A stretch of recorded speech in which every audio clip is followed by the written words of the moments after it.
আসসালামু আলাইকুম। আজকে আমি আপনাদের সাথে শেয়ার করব শীতের পিঠাপুলির মধ্যে অন্যতম সহজ একটা পিঠার রেসিপি। আর এই পিঠাটা এতটাই সহজ, মাত্র 10 মিনিট সময় কিন্তু বানিয়ে নিতে পারবেন। এক দেখাতেই এই পিঠাটা যে কেউ তৈরি করে নিতে পারবেন। তো চলুন পুরো রেসিপিটি দেখে নেওয়া যাক। আর রেসিপিটা ভালো লাগলে শেয়ার করে রাখবেন।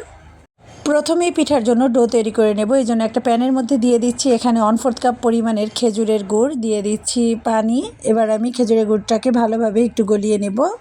এখানে আমি 1/2 কাপ পরিমাণের পানি দিয়ে নিয়েছি, আর খেজুরের গুড়টা কিন্তু পুরোপুরি গলে গেছে। এবার আমি এর মধ্যে দিয়ে দেব অন্যান্য উপকরণগুলো।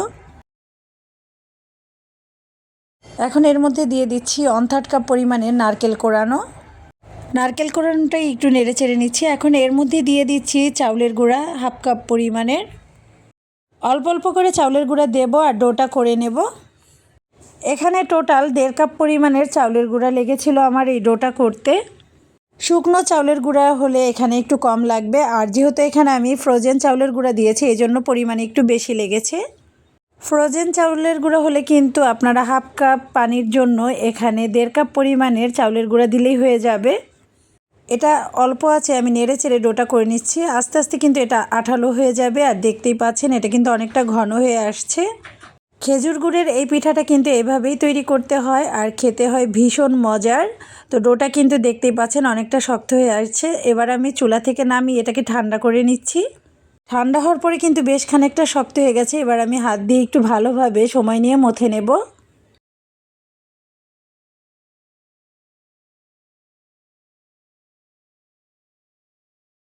পিঠা বানানোর জন্য ডোটা পুরোপুরি রেডি। এবার আমি কিছুটা ডো হাতের মধ্যে নিয়ে এটা আমি একটু ডিজাইন করে বানিয়ে নিচ্ছি। এটা আমি লম্বা শেপ দিয়ে বানিয়ে নেব। আপনারা কিন্তু এই ডো দিয়ে যে কোনো ডিজাইন করতে পারবেন।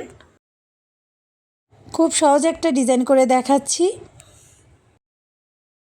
দেখতেই পেলেন একটু লম্বা করে নিয়ে দুই সাইডে একটু সরু করে রাখছি, আর মাঝখানটা একটু মোটা থাকবে। সবগুলো পিঠা কিন্তু বানানো হয়ে গেছে। এবার আমি এই পিঠাগুলো ভাপ দিয়ে নেব। আপনারা চাইলে কিন্তু দুধে রান্না করে নিতে পারেন। ভাপ দেওয়ার জন্য চুলায় একটা প্যান দিয়ে দিলাম, আর এর উপরে ছাঁকনি দিয়ে আমি কিছুটা তেল লাগিয়ে নিয়েছি, যাতে করে পিঠাগুলো ভাপ দেওয়ার পরে যেন লেগে না যায়। সবগুলো পিঠা ছাঁকনির উপরে দিয়ে দিলাম। এবার আমি ঢাকনা দিয়ে এটাকে 10 মিনিট ভাপ দিয়ে নেব।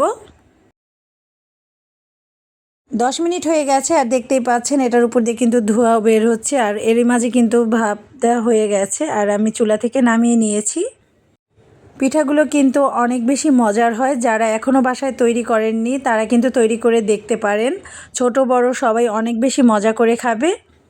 আশা করছি রেসিপিটা আপনাদের ভালো লেগেছে। ভালো লাগলে কমেন্ট করে জানাবেন, আর বেশি বেশি করে শেয়ার করে দিবেন। আল্লাহ হাফেজ।